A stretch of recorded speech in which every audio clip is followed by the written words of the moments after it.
Coming at you from Scratch Wolf Studio. It's that time again to rage across the internet. It's your very favorite World of the Apocalypse podcast. I'm your host, Porter. Sitting across from me, the co-host with the medium amount, Mr. Daniel Tyson. Hey, everybody. We've also, as always, got our very own M in the studio. Hello, hello. And CJ is out on assignment. How we doing today? It's been Happy New Year. Yes. This Woo, the second show of the new year? That's The not third. an actual play? Well, it's still a show. Okay, then. Happy mid-January. Happy mid-January. And the year is off to a start. Well, here's hoping, right? Yeah. You guys finally got your actual play episode that we promised. You've been waiting over a month for. Sorry about that, December, guys. I didn't want to get started with something knowing that we would have to break it up for the holidays, which would have happened anyway.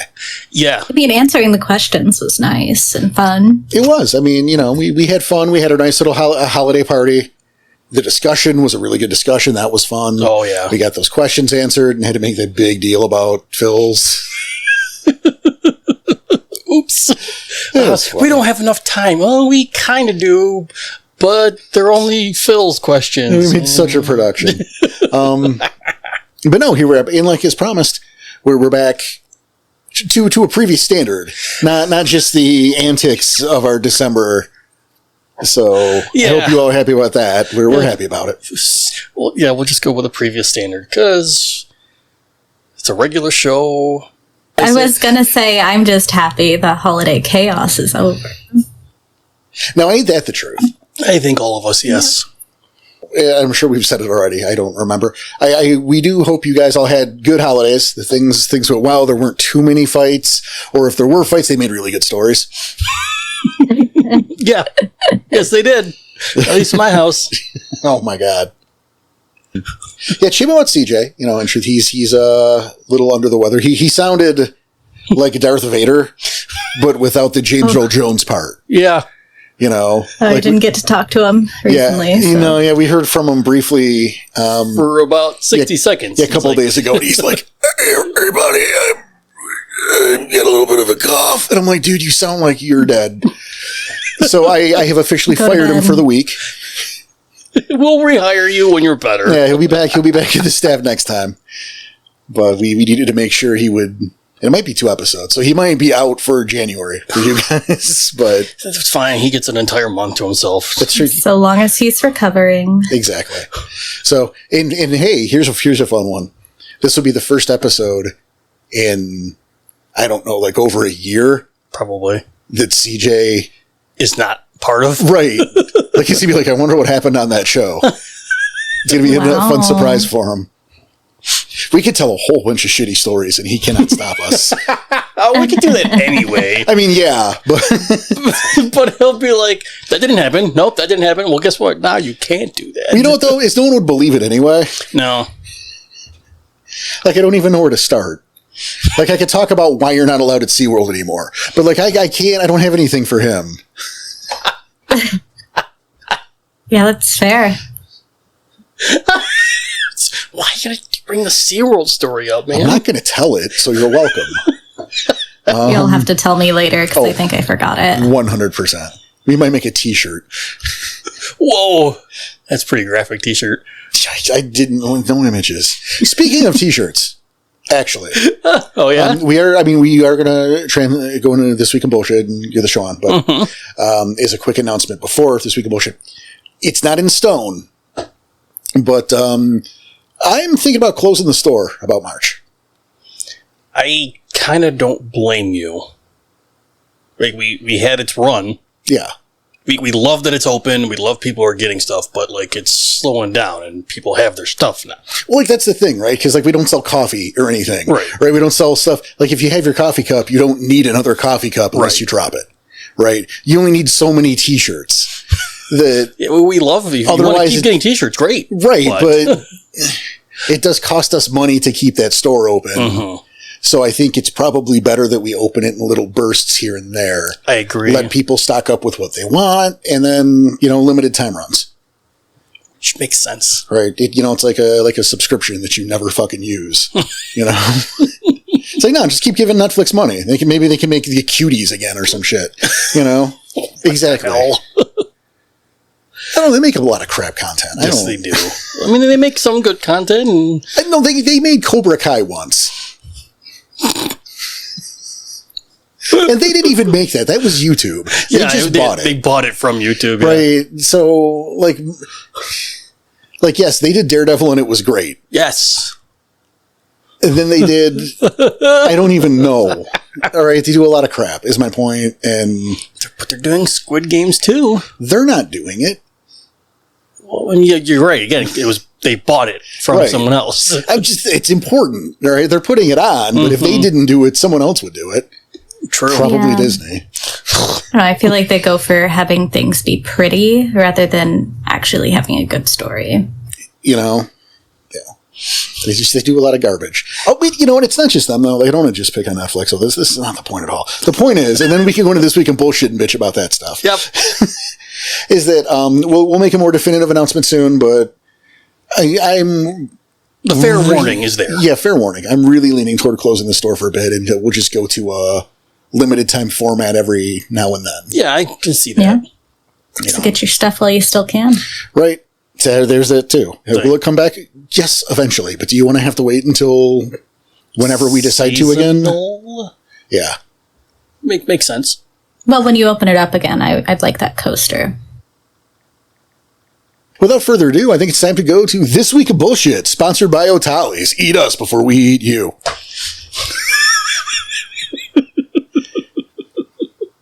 So it was in my heart. I felt the need. Okay. Thank you, O'Talley's, for sponsoring the podcast. That's right. I wish. Even if they were a fake thing, I would still like the sponsorship. No, they're totally a fake thing. So I'm saying, if they weren't a fake thing... They're also the enemy. Right? What are you talking about? Whatever. Yeah. We still sell out for sponsorship. No, I'd chill, yeah. We could chill poorly, but we would chill. I'll cop to it. We could use the money for BTA.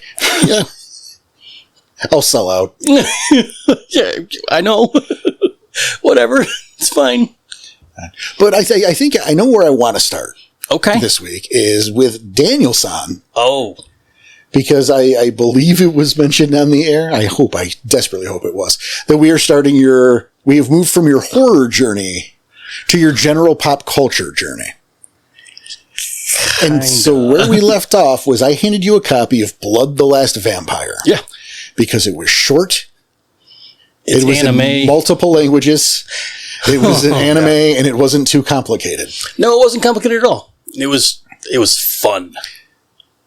And the fact that it was short was perfect for a start of this. Yes. The plan was for it to be an appetizer for you. Yeah. It was... how do I put this?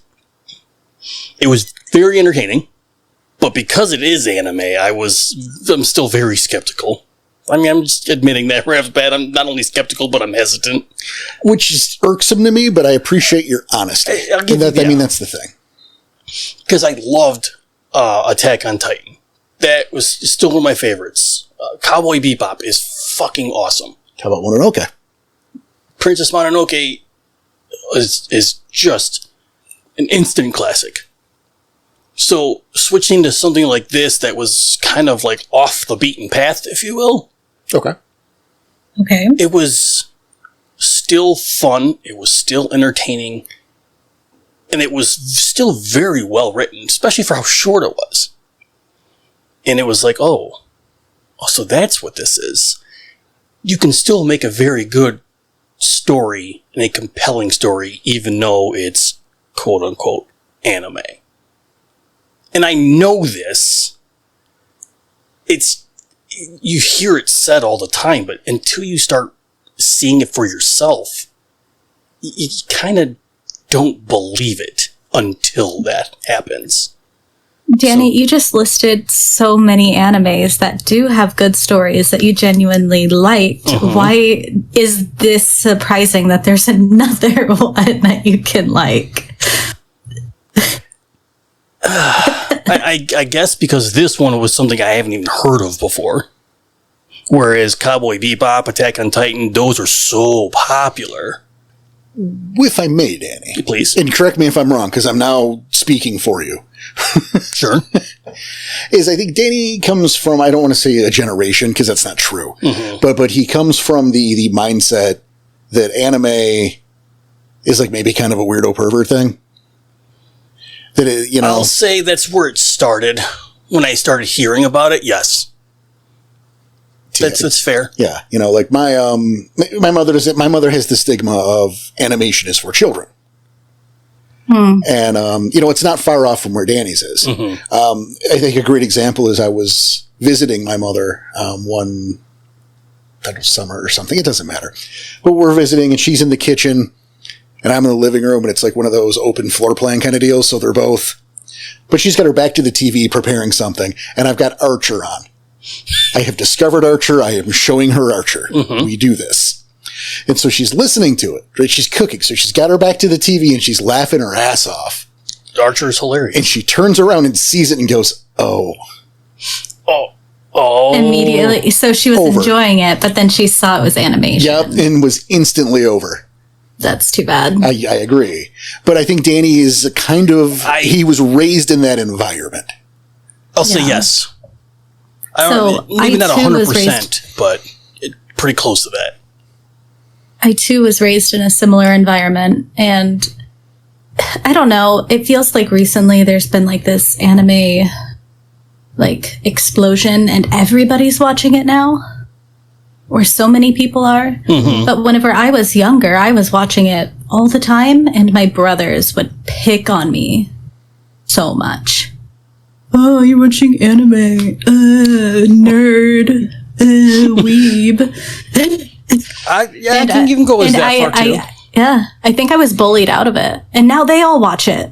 And I don't watch it anymore. See, ain't it the way? See, when I started with it, it was, and I think I'm just making up these terms now, that was one of the kind of first wave people, you know, where it was still Japanimation. We didn't have the word anime yet. Yeah, no, I remember that. Yeah, like I picked up with Akira. And then you would have to go to the local video store. And most of them would have like 3 or 4 shows. Mm-hmm. Just 3 or 4 things. And you just dealt with what you could get your hands on. You know, it was 3x3 Eyes, Dominion Tank Police, Vampire Hunter D, Project A-ko, Record of Lodoss War. I remember Vampire Hunter D. I remember, or at least remember seeing it on like shelves back in like Blockbuster. Right, like back then it was the cartoons with the blood and the boobs in them, like Game of Thrones. Right, it was the Game of Thrones effect point. It was there was the blood and there was the boobies. I like this, and it was like those were right next to like the door. They had the curtain over. Right, the porn like because it was area. Because this was this was the dirty porn cartoons. That was the stigma. Yep. See, so because it was close to that door, and you knew the adult stuff was behind that curtain. And so even being there made you suspect. Yes.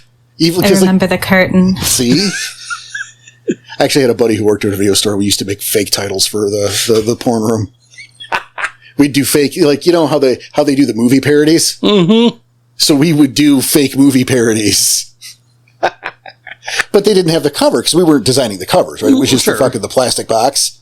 So in that one, when the cover was gone, it was rented out. Mm-hmm. So people would think that like Inspect Your Gadget was a real movie. It was just always out. It must be a really good porn because it was always out. Oh my goodness.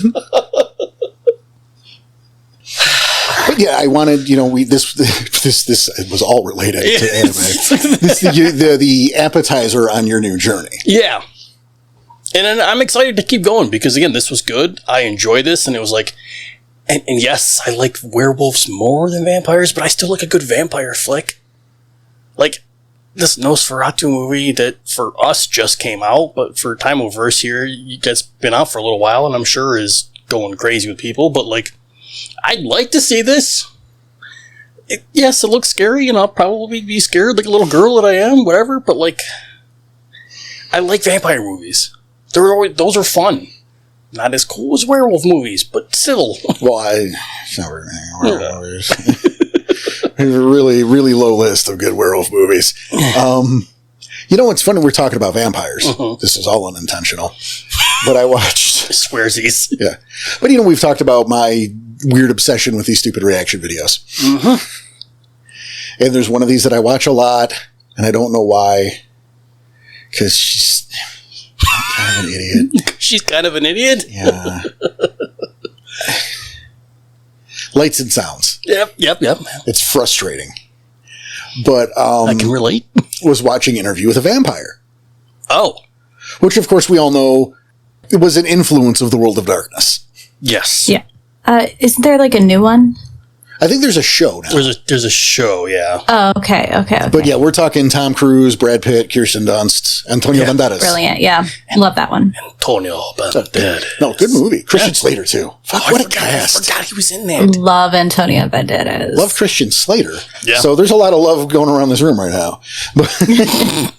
But gross. And I'm not even going to take a shot at the lady, right? Because she's well-intentioned. Yeah, sure. She's just very naive and sheltered, is really what it is. And this is also and it's a first-time reaction. But here's the thing, though, right? Because she's our age, but her frame of reference for vampires is Twilight. Oh. And it was goddamn tragic to watch someone go in to Interview with a Vampire, to like a regular vampire flick, with the expectation of Twilight vampire rules. Oh.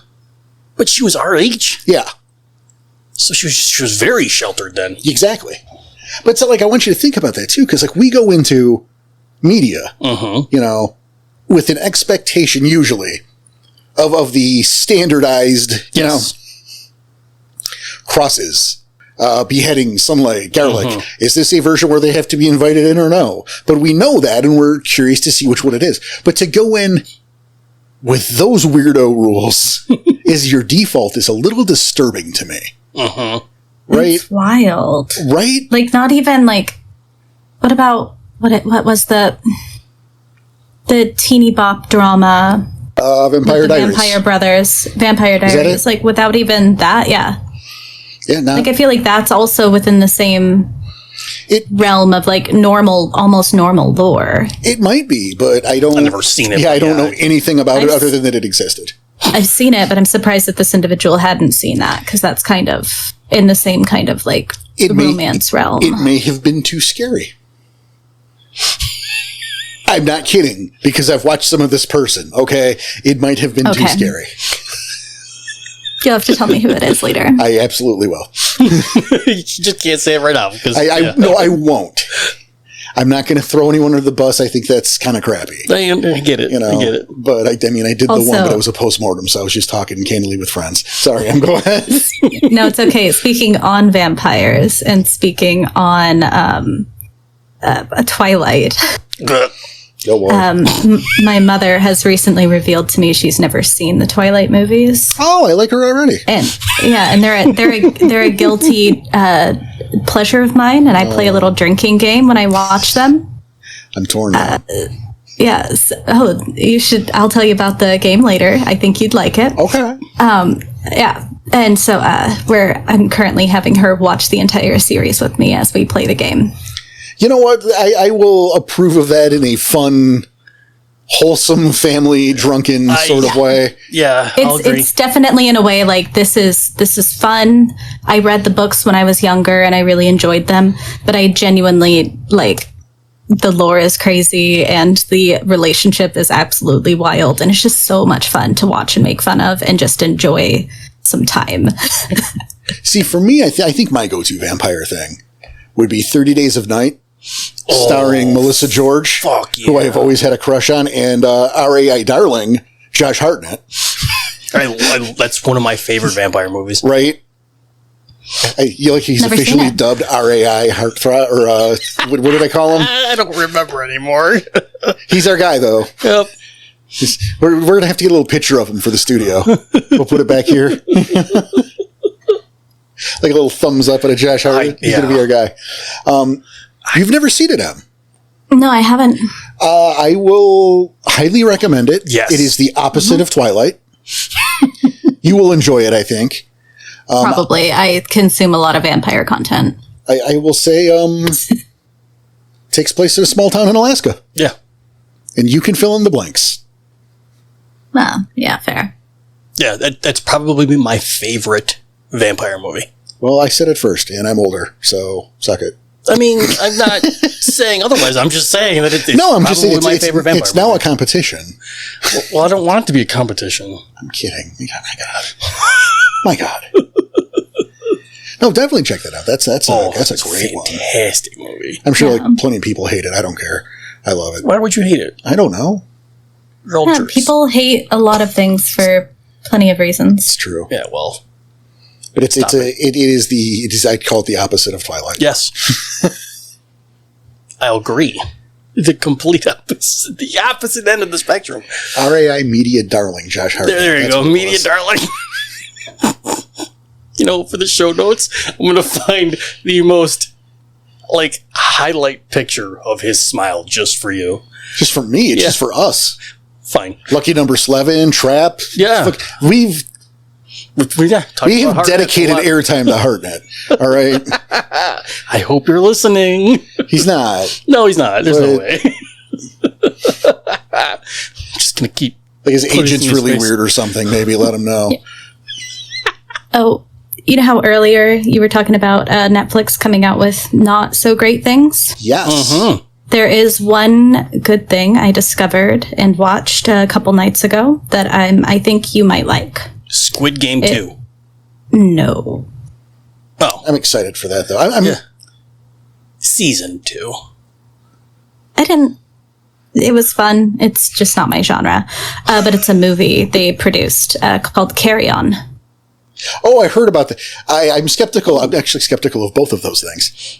Because I loved Squid Game 1 like everybody else. But I'm worried they're going to fuck up season 2. I'm sure. And Caern, which I've heard from this, it's been compared to Die Hard.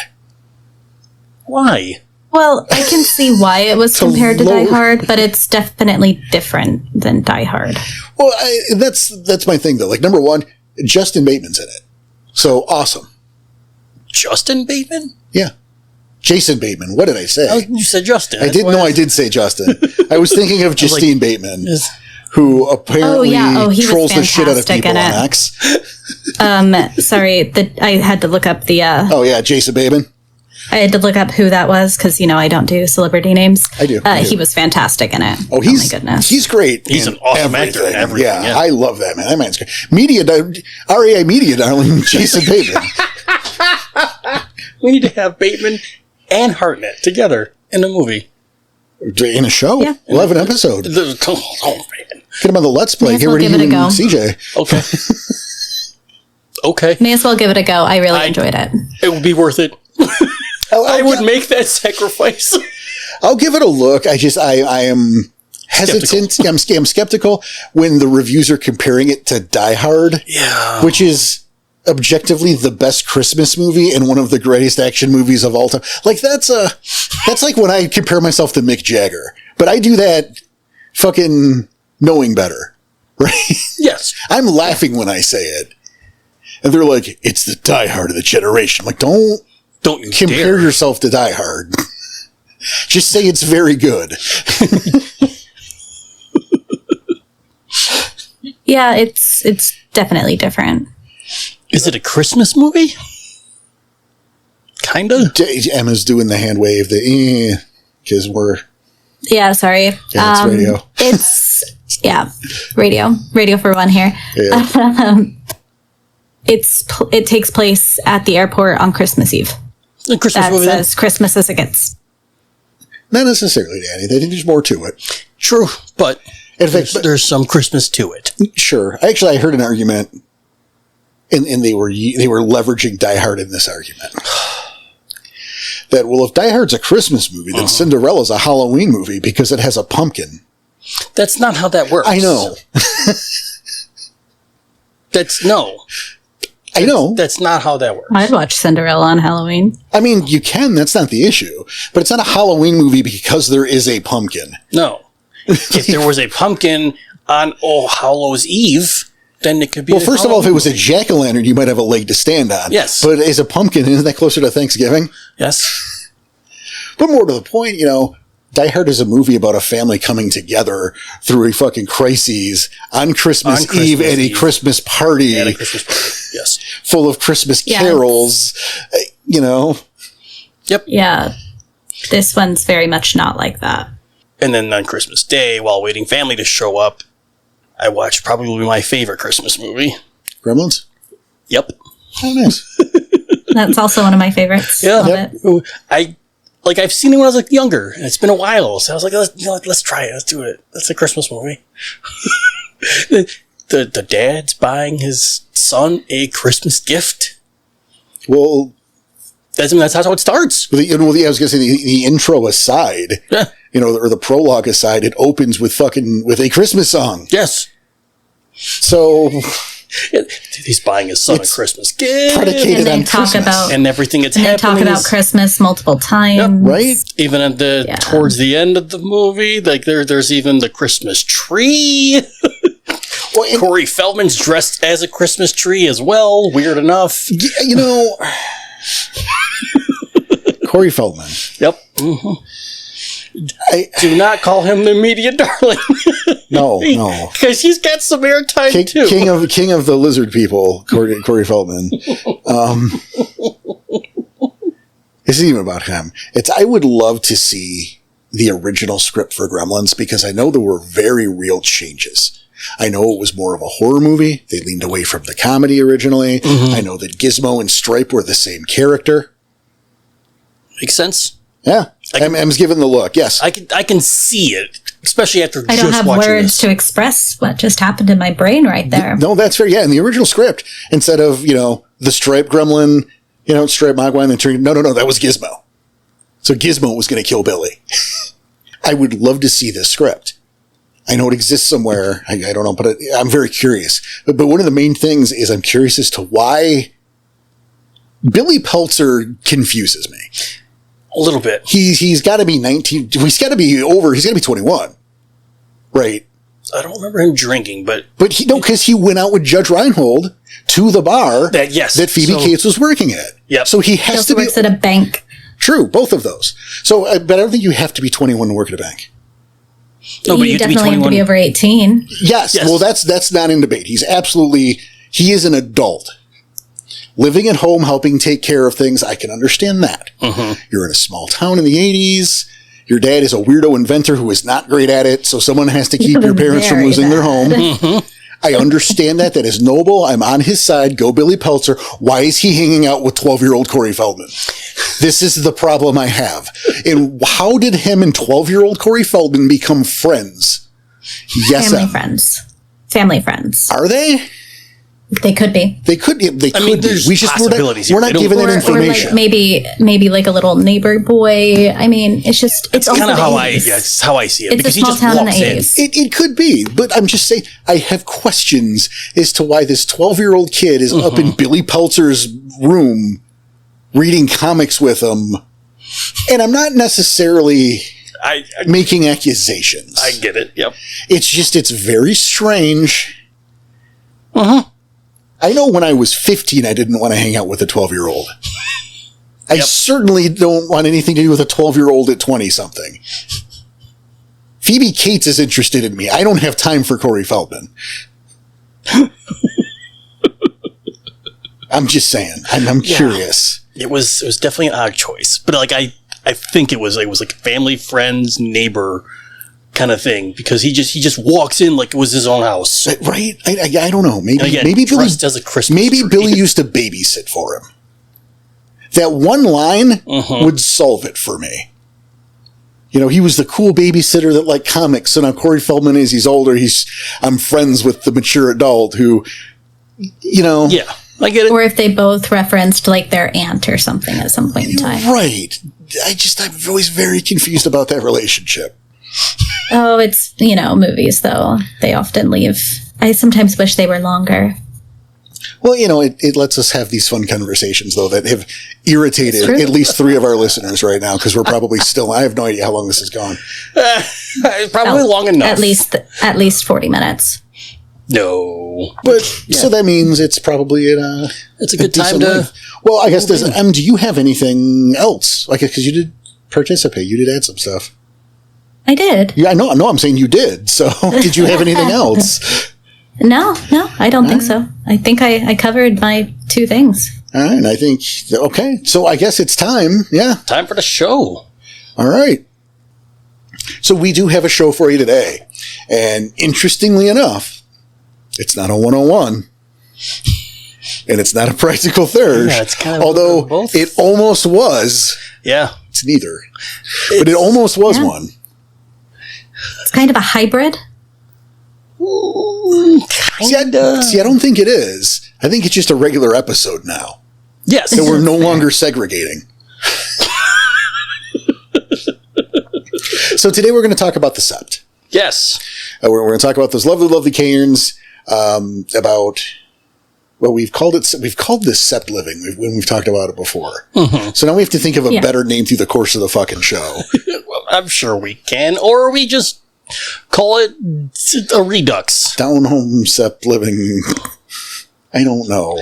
I mean, But no, we're here to talk about cairns. We're going to do little BTATs while we're in it. We're going to talk about, positions and we're just going to go out. And originally we were going to break this apart between the Thurge aspect and everybody else. But and we'd have realized that if we did that and made 2 episodes out of it, it would be basically the same show twice with about 4 different sentences. So we're just going to... Maybe. And one of them significantly shorter than the other. Right. Yeah, it's not really the same. But we have done a sept living episode. Oh, we've done a lot. We can do better. Exactly the point is... We've said it before, is we're going to do some of those older episodes, and we can just do them better now. Because this was I think number 20. It was 22, and we know that because you looked it up. It was the live show. That was the live show, but then we did a sept living one, number 28. You sure that wasn't short for September? We were just helping people get through the month? No, I'm not sure, actually. I've just looked at the names. So it's a very good possibility that it's actually the case. All right, we're going to run with that.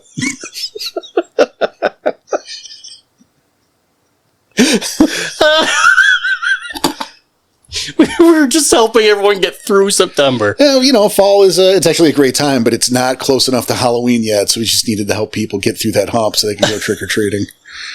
Perfect. Oh my. You don't... Yeah. I was going to say you can't prove it's not true, but you absolutely We could prove it if we wanted to. Not gonna. No, we're not gonna. So this one has nothing to do with the month of September, however. And everything to do with cairns. Yes. Which are... And septs. Yes. Which are... 2 different things. Well, I say that because there are still some who don't see the differences. What's the difference, Danny?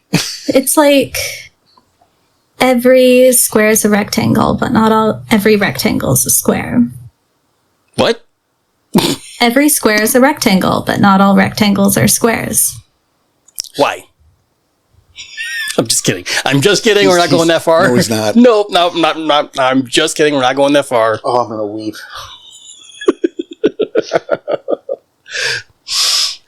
In the basics of all...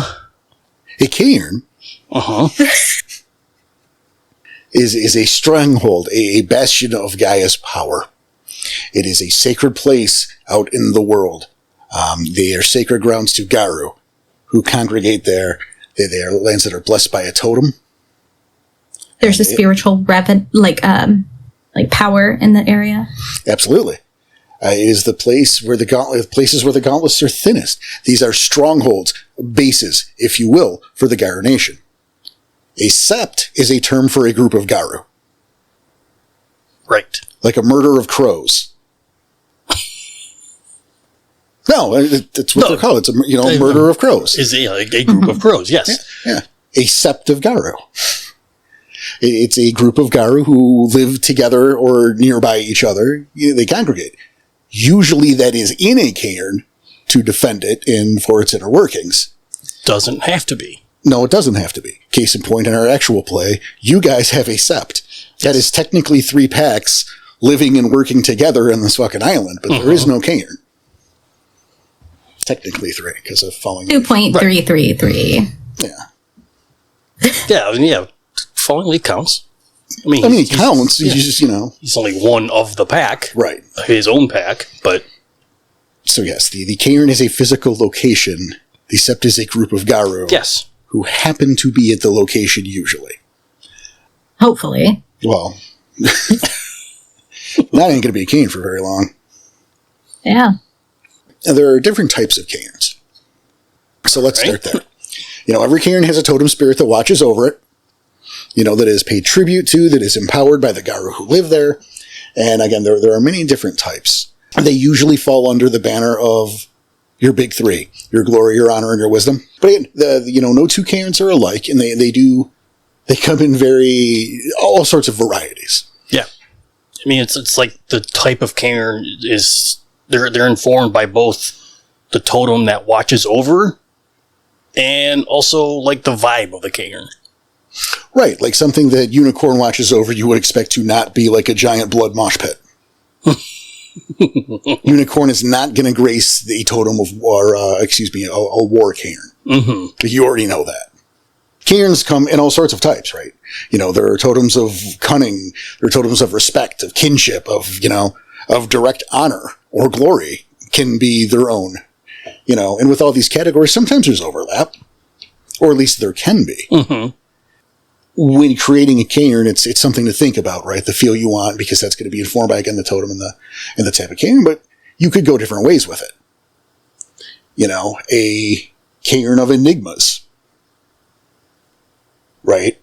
There are several spirits that are cagey or more cerebral that you could attribute to that sept. And then mysteries, lore, secrets surrounding those. Right? More frequently than probably a war one. And this is going to fall under wisdom. Like, just already, right? Because enigmas, that's kind of a no-brainer. Yeah. It also kind of like helps when, the different totems and stuff, they'll, like the different boons and stuff that they will bestow upon the cairn and anyone in it. Mm-hmm. Even the cairns of respect. I guess those would still fall under wisdom or even honor. Well, you see, that could be either one. Yeah. Depending on, what way is it respect? There's different types of respect. What are you respecting? Might go with if you're in honor or wisdom.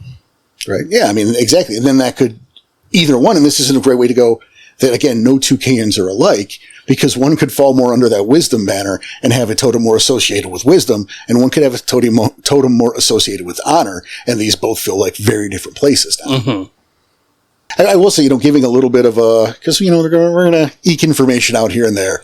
A little something with BTA that we'll be doing is... Ooh, exciting. Tiny little spoilers. Little bit, little info to get people excited about. Is I'm actually... We're going to be changing how that system works a bit. And to make things easier, we want to make sure these totems fall under those three categories more clearly. But something that's important is tribal totems will no longer take on a cairn. You will not find a Fenris is a cairn totem. What you will find is members of Fenris's brood. Yeah, I was going is a cairn totem. So, it's still under his protection. He's just sending out its middle management now. That kind of makes sense. I like that. Right? Like, Fenris is too important to do this. Grandfather Thunder, Falcon, they're too important. But if this is, for example, a totem or a cairn of respect, Fenris might send Snow Queen. Yeah. I can see that. I think that's what I see first and foremost. And it's that kind of thing that we are going to really break down and make a fun guide. It's planned to help people make cairns on their own and really simplify it so they don't got to break their brains, but can also do some really clever stuff, which we'll talk about at a different time. But I want to put a little nugget out there. A little tiny spoiler. Just a little bit. Yeah, that's cool. What I also like about those different types of cairns, like that helps branch out into even more types. And whenever I was doing the research, there were some really interesting specializations, like stealth, like a stealth cairn. Mm-hmm. And I thought that one was really cool because they're rarely heard of. Because, right? Stealth. Like, this doesn't exist. Well, it does, just no one knows about it. I actually wrote that into it. It was never a game that went live. It was when I was prepping for it that fell through the cracks. Mm-hmm. It had a cairn based on that. That no one's ever heard of? Sort of. That was lost in the 70s. It was actually set in the game was going to be set in the greater Detroit area. Okay. And during the riots, the Garu who were guarding the sept had left the sept to help deal with the riots because it was getting bad. Sure. And none of them made it home. Oh. So the only Garu in that sept were the ones that couldn't leave, the sept officials, who eventually died. But no one could find the cairn because it was a stealth cairn. So you had to know how to get there. You couldn't accidentally stumble across it. And so people within like a stealth cairn or the Garu within a stealth cairn work more in secret than somebody in, I don't know, an honor cairn. I don't know. How is it so hard to come up with one, right? Like, it's just almost any adjective could work. And we're just like, any other adjective than stealth. I like that though, because it makes it nearly impossible to just stumble upon. No, exactly. And that was why, again, in the thing that I wrote, that, the cairn was lost in the 70s because literally no one could find it.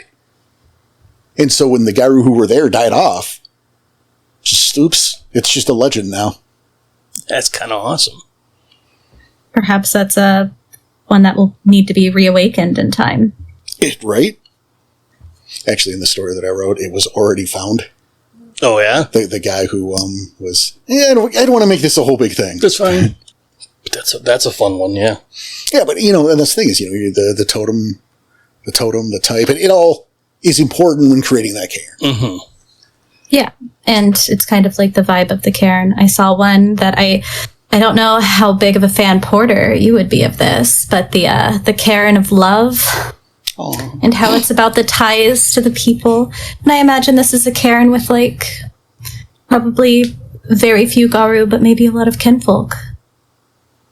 Well, that would be very... They have really close emotional ties to their kinfolk in this cairn of love, and it gives it strength through, like, their, ties to family.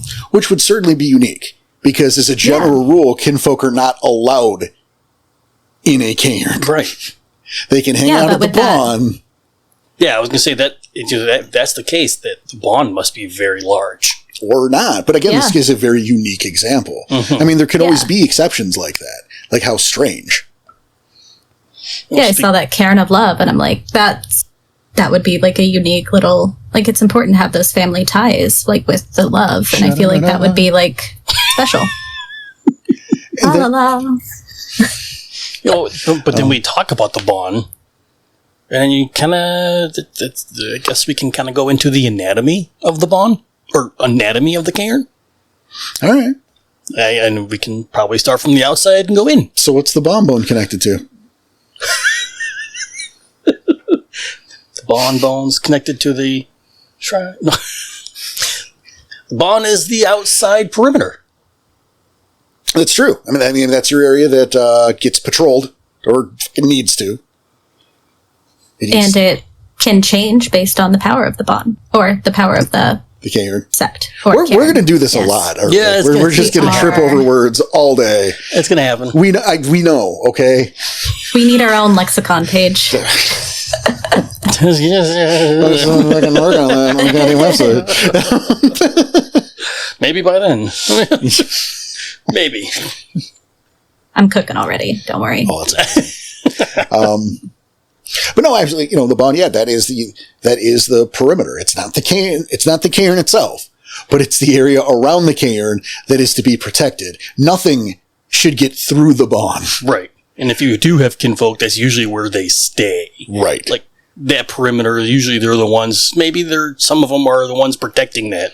Yeah, aside from M's cairn of love or a sept of trespassing, you shouldn't have kinfolk within the bond. Oh, or inside the mercy. Bond.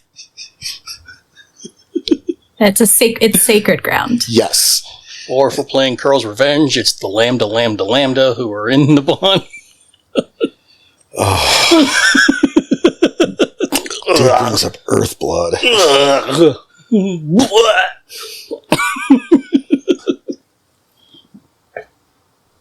But I mean, the bond is the simplest, and it's kind of...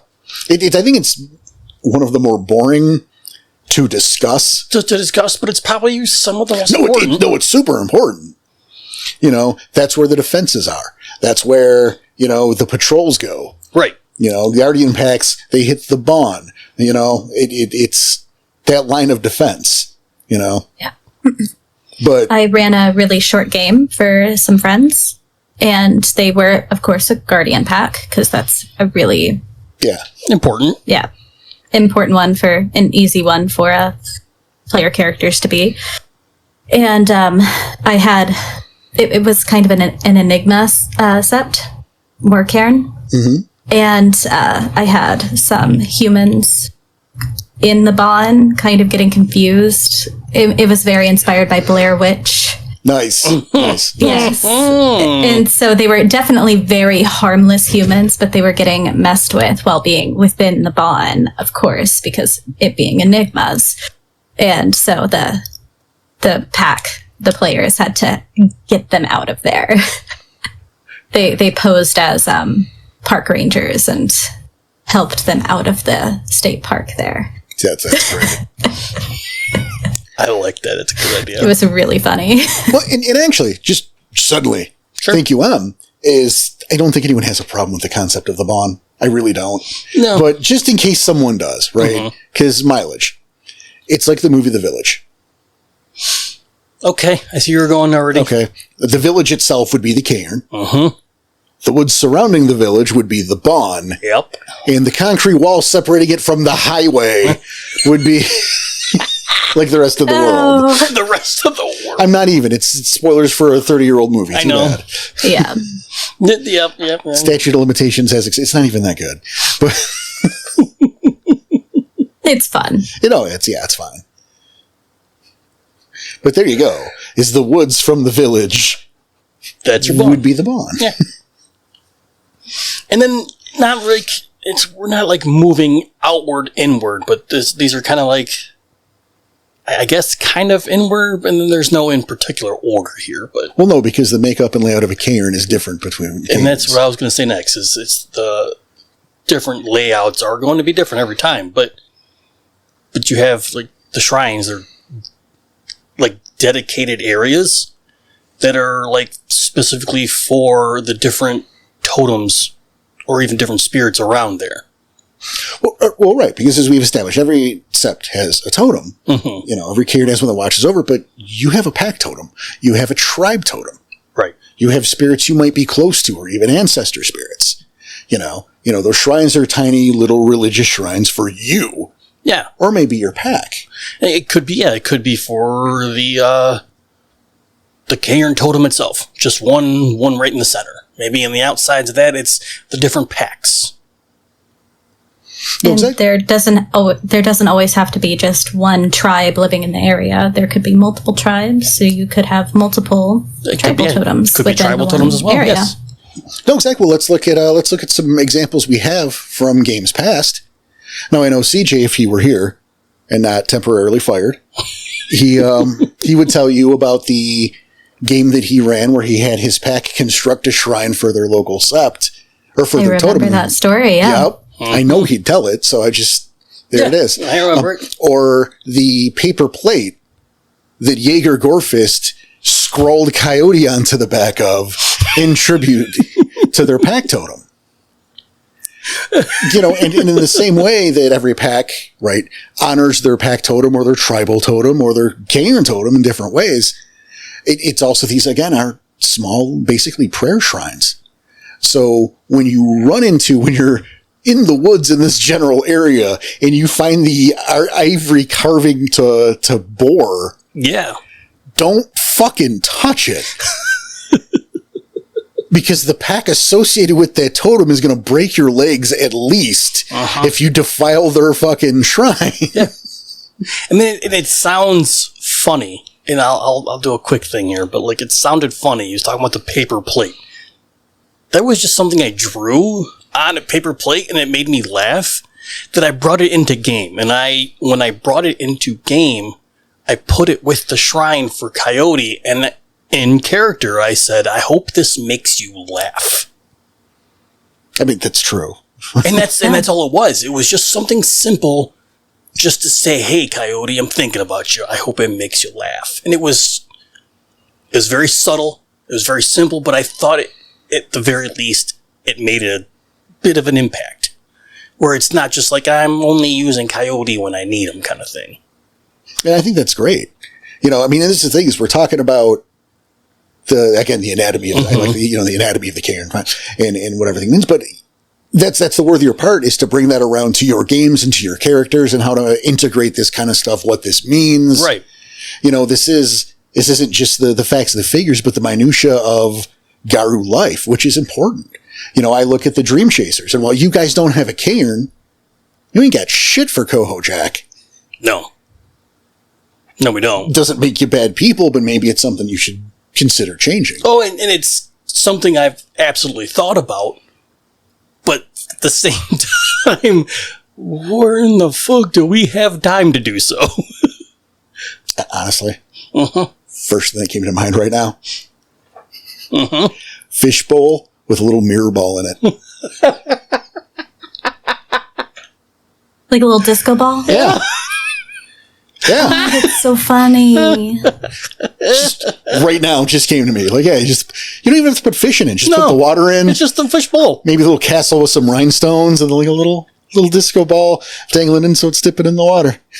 Oh, no. Like some sequins? Yeah. Yeah. That's awesome. I love it. That's hilarious. But right, a little something to appease the totem and to show respect and to show care. Yeah. You know, again, be that the carving of boar or the paper plate caricature or the fishbowl disco. Anything. Yeah. It could be just about anything.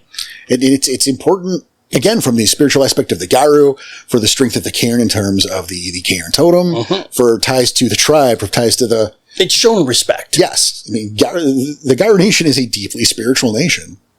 Yeah. And cairns being places of spiritual power, within them there are places that are a little higher with spiritual power, and that one of the places would be the shrines. Yes.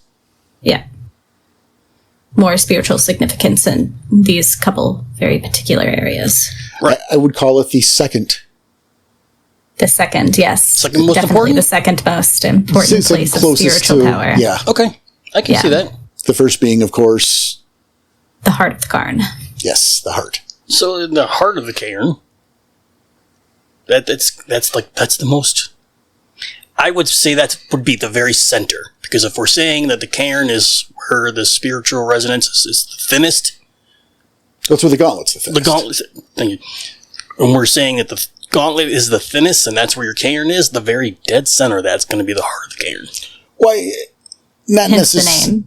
Not necessarily from a geographical standpoint, but it is the most important. Okay, From a spiritual standpoint. Yes, it's where the pathstone is supposed to go. It's where the moon bridges are supposed to land, and I put an asterisk there. I know what you're saying, yeah. We look at postmortem. Well, beyond that, you keep in mind is you know... You wanted them to be in a place that's safe and protected. Right. Absolutely. And while it's by default the moon bridges are supposed to land at the cairn, you got to keep in mind that moon bridges themselves are facilitated through the pathstone by the cairn totem, and most usually working with the gatekeeper. So that can be moved. The location where that bridge spits out can be moved. Right. I think a great example is the Sept of Bygone Visions. I was going to ask. Were you really? Yeah. Nice. It was that one specifically, was Bygone Visions. Yeah, in Greece, it's the main Black Fury cairn where it will not complete for men. It will not drop them off on the island. They land they land in the water. That's hilarious. There's also the Wheel of Tha, who has a hard-on against the Geta Fenris, and won't. Wow. See, I didn't know that one. Yeah. I was also going to ask about the one about New York. Which one about? I'm trying to remember which one it is. Which New York? What an asshole. When they land just outside or just inside the Bond. Well, I did that. Oh, okay. I don't know where exactly. I don't recall where exactly that moon bridge. It might in the heart, but that's to me is silly because it's Central Park, and that is a widely populated place. Mm-hmm. So I have had that bridge pop into an alley in the Vaughan. Okay, it's near the Caern, like the block, mm-hmm. but into an alley behind a dumpster where no one's going to notice people just flying out like an episode of Sliders. Episode of a 30-year-old fucking show. Good job, Porter. But it makes sense. Yeah. So I get it. And that's a factor too, right? Because secrecy is important. Yeah. Yeah. As is security. So, yeah, supposed to with the heart, but not always. It don't feel bad to move it to another location that's maybe easier to guard or less vulnerable to attack. Mm-hmm. And earlier we were talking about cairns that kind of break some of the rules. I feel like that is one of them. Absolutely. Not only kinfolk are in the area, but you just got random humans walking around too. Yikes. The Central Park, what a great sept. What a nightmare to maintain. Yeah, I can only imagine. All right, well, then the next area, I guess, would probably be, like the assembly area? Well, before we get to that, let's re-emphasize real quick about the heart of the Caern, because that is a place where the gauntlet is basically zero. Yes. Yeah. So even like in the Caern of Love or Trespassing, the kinfolk, or even the human kid who wanders through the woods somehow, because we're adding that to the mix now too. Sure. If they wander in the Caern, they might find themselves in the Umbra. Oh, yikes. The same way that spirits don't need to materialize in the heart of the Caern. Like they can just go through because there's practically no gauntlet. It's just food for thought. I mean, you can get some of those breachings from the Umbra just, Yeah, you can. It's pretty equal. If you're in the Umbra, you see perfectly into the world. And if you're in the world, you are seeing into the Umbra. It's kind of like how things were supposed to be before the Weaver went and fucked it up. Oh, I like it when you put it that way. So we can, but I wanted to make sure we touched down on it because that's important. I agree. Yeah, then the next area would be like the assembly area. So that's where you're going to have your moots. That's probably where the stories are being told. I mean, that's probably kind of like... We know it's the living room of your house. Yes. That's the most common area where everyone is going to be. Yep. Your big bonfire or equivalent is going to be there, where, like you said, the stories are being told at night. That's where the moot's going to be held. That's got to be a large area because it needs to sit everybody in the sept and have some room for visitors. That is the biggest central area. And maybe move it just to the side, maybe if there's any kind of challenges. Yeah, see it that challenges way? Are performed there. Maybe even like someone that is not secret meeting, but like, hey, everyone needs to leave the assembly area right now because the elders need to have a meeting. Well, I've done that. Mm-hmm. That's why I was bringing it up. Well, that's something I like to do because it really puts a hat on the importance of an issue. Yes. Because it's there for you to see, but in that you can see that things aren't okay. Yep. You can see it, but you're not important enough to know what it is until I tell you. Right. Something is going down now. Sorry, go ahead. Yeah. Yeah, it's fine. I also always imagine this as like a very visible place. Yes. Where you can see it from almost every part, like within like where everybody is around in the sept or in the Caern. You can almost see it from everywhere. And like somewhere like the shrines or where the moon bridges land might be a little bit more secluded. Definitely the shrine should definitely be secluded. I agree. And, because locations do vary. I mean, I largely agree with you, but even if it's not somewhere that is feasible to be seen from, it's the most centralized location, certainly. Mm-hmm. Yes. Because it is the most important from a social aspect. Purely. Social aspect, yes. Yeah. And that's easy to find, easy to get to. Yep.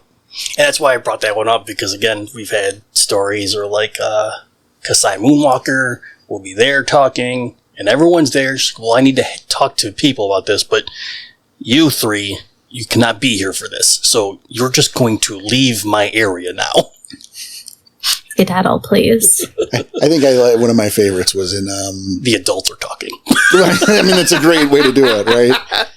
But at the end of this recent postmortem chronicle, where the players came back and you had Whiplash as this dividing line between the rest of the sept and the assembly area where business was being conducted. Yep. And he was just like the bouncer going, you can't go there. Hey, don't go past me. Right? I'm just going to stand here and you all know that do not, nope. Yep. 20 feet from me. All right? I'm close enough. Exactly. Don't get close to me. I am the fucking line here. Yep.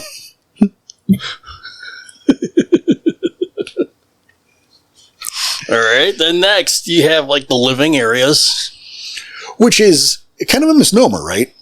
Because it's more like the bedroom. If the assembly area is the living room, yeah, then the living area is the bedroom or rooms. Well, you're only one person. You only get one.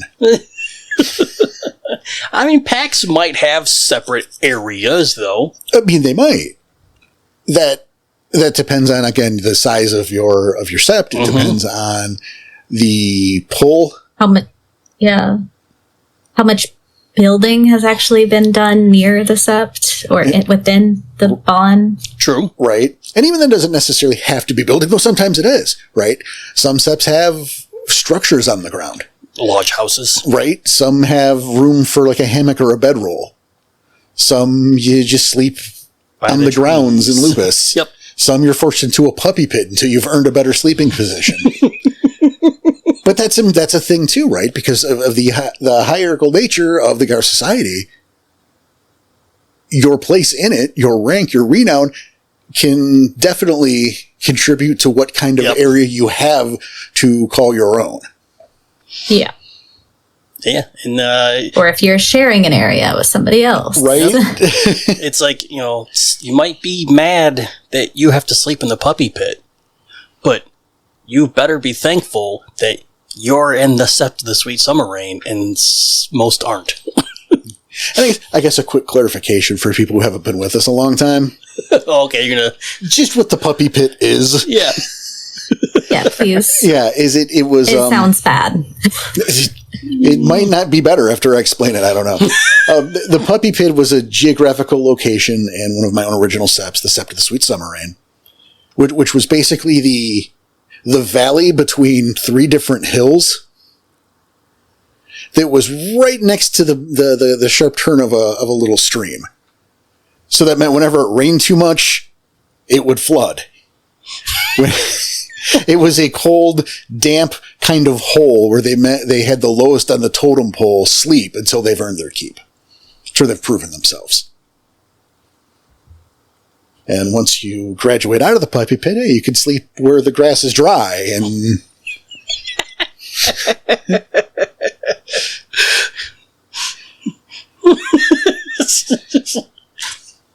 Or if you don't gain respect, you stay there for a while. You're there for a while. Yeah, the invent for the Cubs is this shitty little hole in the ground that geographically is the worst place to possibly sleep and probably should have been filled in, but isn't, to make the Cubs earn a better spot. Love it. It's actually not bad in the snow if you think about it. Oh, yeah, you get splashed from all the wind. Yeah, it's really nice shelter in the winter. That's fair. No wind. But, it rains a little bit. Yeah, it's probably getting flooded. Oh. And I've made written up a couple of cairns, and typically I have like a couple of cabins somewhere nearby. And it's just the shittiest of the cabins that the Cubs get to sleep in. And they get to share bedrooms. Makes sense. Oh, that's fair. Yeah. I had a sept set in an apartment complex. So not Caern, but a sept. Fun. Yeah. Where the main building was where the Garu had the main building, and the rest was just revenue for the sept. Yes. The Riverwalk sept. In a hotel. Mm-hmm. There's a floor for Garu. Very cool. I don't think I named it. But in that same story with the aforementioned Lost Cairn, was there was a trailer park on the other side of the Bawn that was owned by friendlies. So that final street that backed up to the Bawn was reserved for Garu. Oh, nice. Very nice. It's like technically they're off grounds, but they're off grounds by like 30 feet. Right. So a howl and an entire fucking block of Garu are just right there on the grounds. Still a good defense. That's pretty decent defense. Yeah. Nobody's mad. You know, it's like, there's a clubhouse in the middle of the sub a couple blocks this way, but if, you know, here's our medic trailer. Here's our war room trailer. Here's the one for the 3 Guardian packs. This is where the elders sleep. I can see it that way, yeah. That's pretty cool. I like that.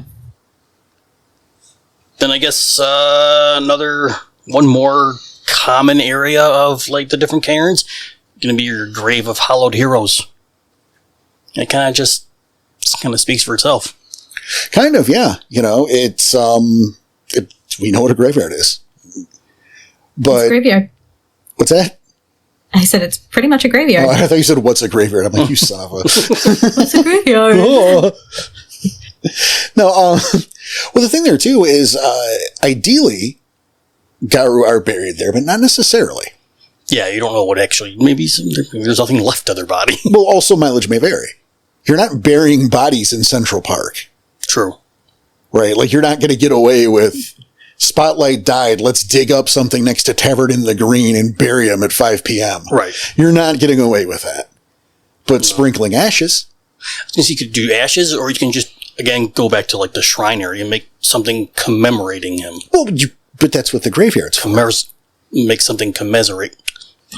It's a place to honor the fallen. Yes. It's also a great spot to summon ancestor spirits.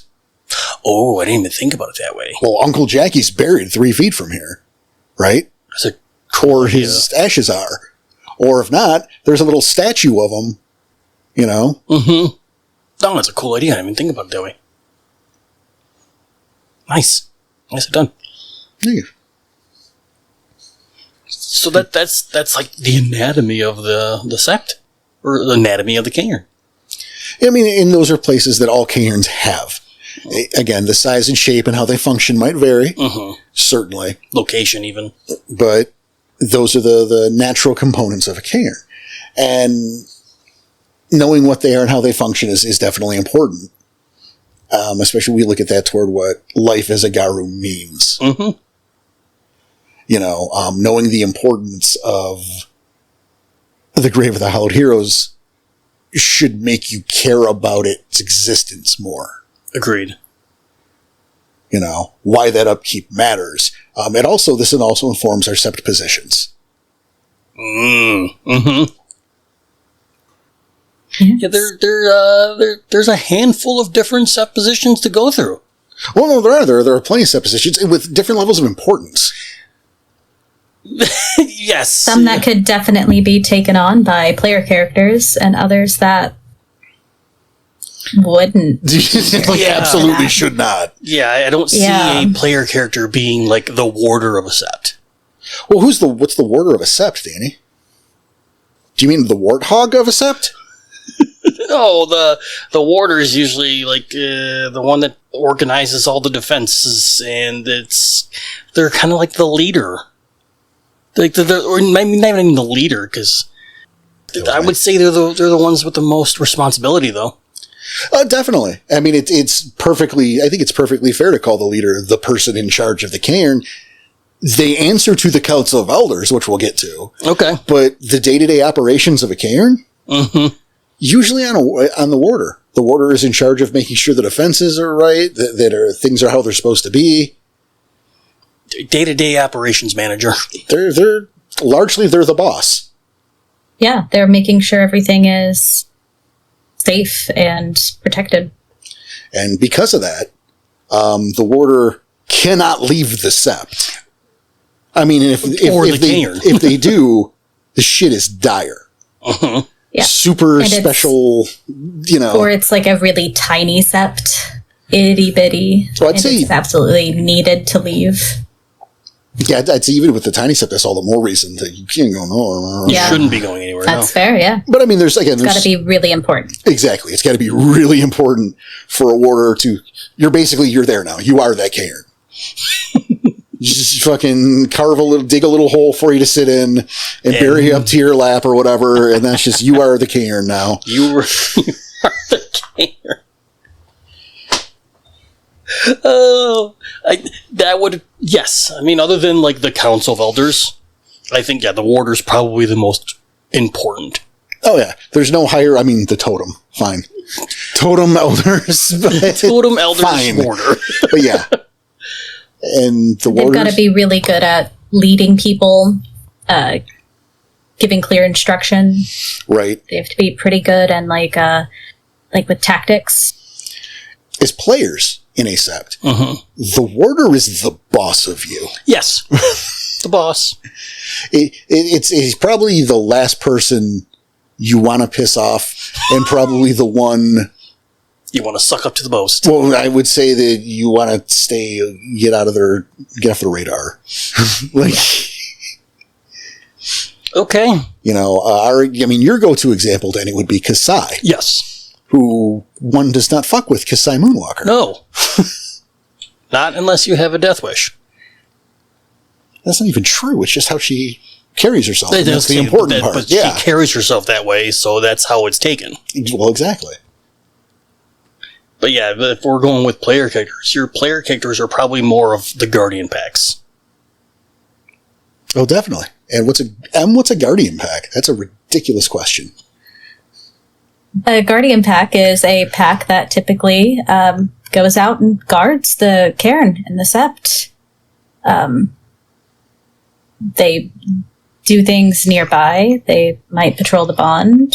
Not bond. And they work on behalf of the warthog, and yeah. No, that's exactly it. The Guardian packs are just that. They guard the sept. They run bond patrol. They are usually pretty proud of the fact that they can be pretty proud of the fact that they are responsible for the defenses, and they do. They work under the warder. They're the shock troops. Yeah. Some look at it as a chore, frankly. Some might. Running around the bond for a few hours every day. Oh my God. At least I got my steps in, I guess. But it's an important duty because it's not just, yes, it's patrolling the bond, but it's also checking for signs of intruders. It's also sometimes going out of the scope of the bond to take care of threats nearby. Guardian packs are just that. They guard the cairn. They are the guardians of the cairn. Yeah. And if I'm looking at all the different, positions here, I think the player characters, this is the one that would make the most sense to any of the player characters. Well, the rest of them probably aren't going anywhere. Well, and that's the thing is there are sept positions, and then there's, the Guardian packs. Mm-hmm. It's kind of a lower tier. Yeah. Which isn't you can be in a Guardian pack and also have a sept position. Absolutely. Yeah, possibly. And because there are minor sept positions as well. We're talking about major ones. Yeah. There's also minor ones. Mm-hmm. And then there's the Guardian packs. It's kind of it's the lowest on the tier, but that doesn't make it unimportant. Right. It's the same way that the retail, they might look down on the guy who unloads the truck, but if it weren't for the guys that unload the truck, there wouldn't be product on the shelf. Uh-huh. You're welcome. I look at that as sorry, it reminded me of you. Toys R Us. Yeah. Oh, but the cashiers are nothing. Yeah. You can hire robots to do this, or you don't need cashiers. I was going to say they make robots that do it. Yep. From that standpoint, in a practical matter, right? Your players could become Guardian packs. They could be in training to become Guardian packs. Mm-hmm. They could make friends or enemies out of Guardian packs. Again, we bring up a lot of our own games here. When I talk about the Rabies and Chains pack, the premier Guardian pack of the Summer Reign. So proud of that. Oh, yeah. Super proud of that fact. And so there's easily situations that could happen to where your pack could run afoul of someone like Whiplash, someone who's proud to be. It's an honor to serve. It says that you're doing a shitty job. And now you've crossed the wrong guy. Or you could be coordinating, or get on the good side and get better shifts. Or, those are things to consider because we're talking about life as a Garu. Right. And that's usually a shitty life. Well, it's difficult. Okay. It's fun is to play, but you're right. It's a hard life. You're just not going to the arcade for 6 hours. Sorry. Yeah. It's fine. And if you're if you're a storyteller, having your characters as a guardian pack is a really good way to push a few plots. Have things happening on the outskirts. Perhaps the Caern is being frequently attacked by something. What's going on? And to add to that, it's also possible for leads to send your pack to a different sept, an allied sept temporarily. Yeah. Who are in need of a guardian pack or two while they wait for reinforcements to come from elsewhere. It's also not uncommon for septs to square away fetishes to loan to guardian packs. Really? I didn't even think about that. Oh, yeah. Huh. Here's the box of stuff that our guardians can make use of while they're being our guardians. Interesting. Which is really cool and probably very, very useful. Right? Like you're probably not going to find a Grand Clave in there. No, we definitely wouldn't think that. Perhaps that's what those spirits agreed to whenever they became a fetish. Right. Maybe there's a Nix's bangle or one of the cloaks that make you fly like M wants. Or the dream. The dream. But then you have, and I only say it this way because of a previous story, but the lesser known sept position is the keeper of the land. That's my fault. It is your fault. It's one of my favorites. My first ever character I made later in the story, we played for a couple of years. She ended up becoming the keeper. And look, it's an important position. Yeah, that's saying it's not important. I'm seeing your look on Danny's face here. I'm going to do the real version first. Because first of all, the physical condition of, as we know, of a location does reflect its spiritual aspects. Right. So you can't have your caern be a shithole and expect it to be spiritually strong. You can't expect spirits to want to hang out there. At least not the spirits you want to. Right? If you're looking for a dog shit spirit, then don't clean anything up. And then the spirit of dog shit can be there and you can learn a gift about, getting wrapped in a bag or something. But if you want the choice nature spirits, maybe pick up after yourself. Yeah. That's important.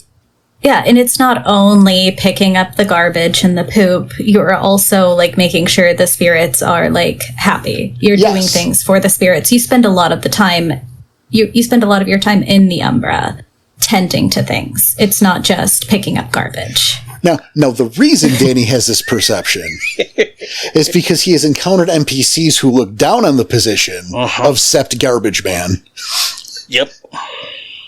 And it was his first interactions with. So it's kind of a joke here. A little bit. But obviously it is an important position. Yeah, I'm not saying it's not important, but yet you are absolutely right. The Sept Garbage Man. But as a player, it was a nice one to have because I was important to the Sept. I was doing something for the Sept and the spirits there. And I didn't have to be there all the time. It's not something you have to do 24 hours a day, 7 days a week. It's also is actually, is an important sept, like a greater sept position.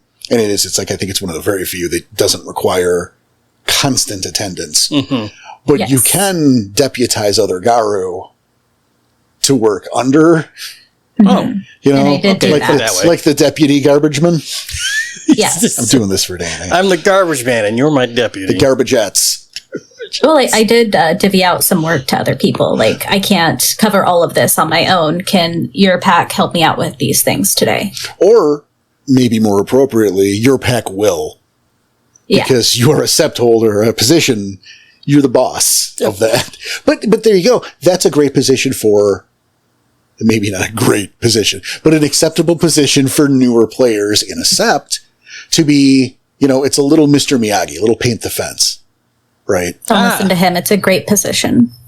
No. That's what I'm saying. A little because what it's doing, right? It's teaching you to care for the sept. It's actually getting you a little bit of clout, maybe with some of the spirits, maybe with some members of the sept. But there's also that perception of you're just making me do your chores. Well, maybe that too, but you also live here. So, yeah. Shockingly, you still have to clean your room. I remember it was used as a bargaining tool. We'll go with that way. A bargaining tool. Go on. Interesting. Yeah. It was, we were trying to take a territory, and it was a negotiation, and it's like, well, I'll let you have it. Oh, with Mishka. Mm-hmm. I'll let you have it, but I want position? We wanted territory. Oh, okay. And he said, I'll let you have the territory because I know what you want to do with it, and I want a part of it. So it was, I want a sept position. And the thought of the people who were taking the territory were, well, we'll give them a shitty one like Keeper of the Land. Oh, but also, taking a sept position grants you, honor. It does. Yeah. But I mean, it was just in terms of that particular story where, they were negotiating for territory. Which I clearly had no business having any... Danny was the one doing it by virtue of it's the game. Yeah, that was the game. And that was still a young Garu, but and I had no business having anything to negotiate with. But they wouldn't negotiate with the person who was supposed to be there because he was a Shadow Lord and the guy had a grudge. Fair. So that was my bargaining chip. Right. So, well, yeah. So if you allow us to come in, there won't be a war, right? We could do this as friends. And when the inevitable Caern comes up here, we can grant you a guaranteed sept position. Yep. So when I go back to my home Caern and my home sept and tell them that, and they get mad, that was my answer. I was like, well, I guess, Keeper of the Land's not, that important, is it? We'll make him the sept garbage man. And that's where he gets his. Yeah. You could also bring some minor stories into it as well. Perhaps there's something that you need to do to maintain the land and you have to go out and get those items. What's going to happen while you get them? What's the challenge in acquiring them? Or what happens the day where they find a mysterious package in the bomb that shouldn't have been there? Exactly. And if it weren't for you guys running garbage duty, you wouldn't have found the fucking bomb. You wouldn't have seen it. Yeah. Who said it was a bomb? I did. Did you not hear me? I just said the bomb. Yeah. It was just a mysterious package. Just happened to be clicking and ticking. Yeah, it's important. Might not be glamorous, but it's or important. exciting, but yeah, important nonetheless. Yeah. But then you have, I guess the rest of these are more towards the moods, really, aren't they? A lot of the minor ones do center around a position within the mood. Yes. Yep. So you have the Master of the Challenge. That's not a minor one. No, it is in terms of moods. As far as moods go. Because they, but it also has a greater ramification within the everyday living in the. Well, it certainly can, but usually, those challenges are saved for moods. In which case, it's the Master of the Challenge who is there to just it's kind of the rules monitor. Yes. Rules monitor. Making sure everything's up to snuff. If it's a fair challenge, everyone's getting their fair shake. And so that individual would need to be well versed in the different not punishment rights, but the challenge rights. Yeah, possibly. Yeah. Like the rank up challenges. Well, also what challenge is going to be used for this dispute as well, having to choose which one. Yeah. The challenge E decides on the challenge. So then it would be the Master of the Challenge's position to make sure that it is a fair thing. Yes. And that no one's cheating. Yes. Yes. And because mostly these are taken care of at moots, around the cracking of the bone, then they really only need to be there. I don't necessarily agree, but it's in the book. I get it. I know what you're saying, though. I do think it's a little more important, but I also think the Keeper of the Land's a little less important. Like, we should maybe even those out a little more, but that's fine. Yeah. Yep. But also the Master of the Howl, which sounds super neat. Yeah, I was going to say, but and if we're going back to the mood stuff, that's, yeah. But it's just for the moods. Yeah. It's just what is the Master of the Howl? Well, the Master of the Howl is the one that begins and coordinates the opening howl and any subsequent howls that may have to go up through this mood. It's the howl that tells everyone, hey, it's time to start and time to shut up. Well, I mean, there's more to it, too, because there's so many different types of howls. Mm-hmm. You know, if you're doing a howl of mourning and, when it comes to songs and stories, one of approval, one of, the difference of crying out to the totem. Oh, yeah. And getting the sept to assemble. And it's time for the revel. And, there's a lot of differences and a lot of subtlety. So there's work to it. You're going to have to be pretty charismatic as well. It also sometimes feels like kind of being the Bat Boy, though. It's like you have one Bat job. Boy. It's a complicated job, but you need to know your shit because you don't want to fuck up during a mood, right? Mm-hmm. You don't want to be the guy, to screw up the opening howl. All right. It's like getting the words the national anthem wrong. Bitch, you're on TV. Yep. It's like you're never living it down. Right. Like the Council of the Elders is like, okay, it is now time for cracking of the bone.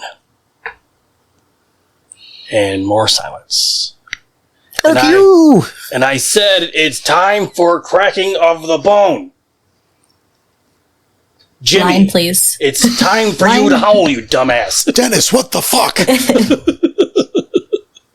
He's sitting there smoking a pipe. It's like, oh shit, yeah, sorry guys. and again, turning that around, as a player, being chosen for that for the first time should be like a great honor. It should be, yes. And a source of stress. And maybe something that your pack should pick on you a bit for. It's a slice of life that's important. I like it. Because again, we can make fun of these to various degrees because we can do that. It's our little brother. We get to do that. But these are all important things. And these are all big things in terms of the nation. Master of the Challenge isn't a small thing. No. Because it affects everything and everyone around you to an extent. Yeah. And so the idea of being chosen or earning these positions should be super exciting. And they come with renown rewards. They come with clout. This is important too. It builds your reputation. But I see it as it's also building towards the respect we were talking about earlier in the show about respect of the different, the tribal totems, the Caern totems. It's helping build that spiritual resonance. It's all related. Aruk. Yeah. Aruk. See, I fucked it up. See, now I'm a bad Master of the Howl. What the fuck does Aruk mean? Because then you also have the tail singer, which this is another one I take issue with. Because there's usually a tail singer in each pack. Well, that's different. Okay. No, it's the tail singer and the gatekeeper are two sept positions I feel are far more important than they are given credit. They're given credit. And now, to be fair, if I remember correctly, you grabbed this out of Player's Guide 3. So, which is a great resource. Absolutely. It's an awesome resource. It's not Guardians of the Cairns, but what it is a book that has information that I usually attribute to Guardians of the Cairns because I overvalue that book like crazy. There's so much information in Guardians of the There's Cairns. also a lot of No, it's a good book, but you ask me on my own, 80% of the knowledge I have about the game came out of Guardians of the Cairns. And that's not true at all. I just think that is, for some reason, that gets all the credit. It doesn't deserve all of the credit. Half of the shit's in other books, but it's besides the point. I have a bad habit of that. But anyway, I think those two are, and we'll get to Gatekeeper. Next. We can sing next. I'm sure. I'm sure you know. Is the tail singer is the one who he's kind of the MC of the mood. Mm-hmm. I like how you put it that way. You know, he's hosting the show. Yep. He's telling the poignant stories from the Sep's point of view, and he's setting up your ass to get up and tell stories about your pack. Or if you're incapable of doing that, he'll do it for you. He'll do it for you. Mm-hmm. If he knows the story. Right, in exchange for, because ain't nothing free, jerk off. Yeah. You owe him now. Yeah, that's another one that's probably coming with a lot of clout and renown.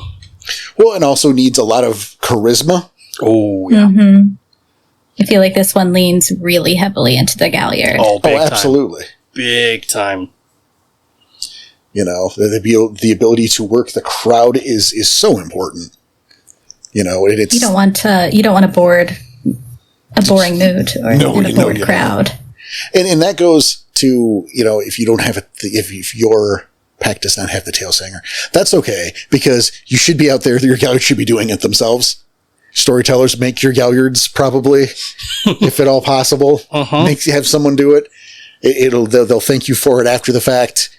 It's good role play. It's good practice. It's good, but there's also a line. Yeah. You know, and from a storyteller standpoint, when you're picking packs to do this, because yeah, you can have the tail singer do all of it, but I really recommend, again, them emceeing. You know, they're going to tell a story on behalf of the sept. Right. And then call to see if anybody else has a story to tell of their pack. Right, and they'll go, Rabies and Chains, you're up. Yeah. Only the Rabies and Chains doesn't have a galliard, so who's it going to be? The most charismatic of the Rabies and Chains. Well, ideally, right? So ideally, you have Dead Man Dempsey walk up and I was going to talk to Starfire. Oh, it's going to be a good one. It's going to be a good one. And he's going to tell it like like he's telling a story to Bar, which is a valid way to do it. Yes. But you'd want him and not Nathaniel Owens, who's going to go over it like it's a PowerPoint tutorial. And that's kind of why I said they got to be charismatic. No, exactly. But I wanted to give that kind of example because you have those. He's just a boring guy. I mean, you know, those characters exist, and you don't want that guy telling the story. I know we're not having one anytime soon, but if we were to have a moot, which of our pack do you think would be the one telling a story?